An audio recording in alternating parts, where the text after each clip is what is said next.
Nunca tive e nunca terei coração para odiar ninguém.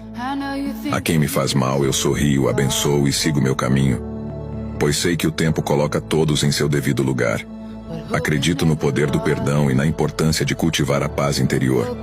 Não vale a pena desperdiçar energia com sentimentos negativos, pois isso só nos afasta da felicidade e da leveza de espírito.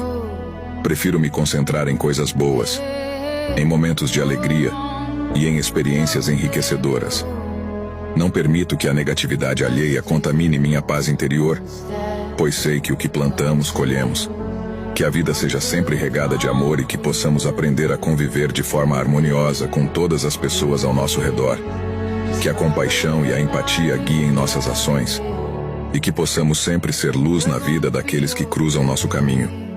O perdão é libertador e a paz de espírito é inestimável. I know your heart is heavy from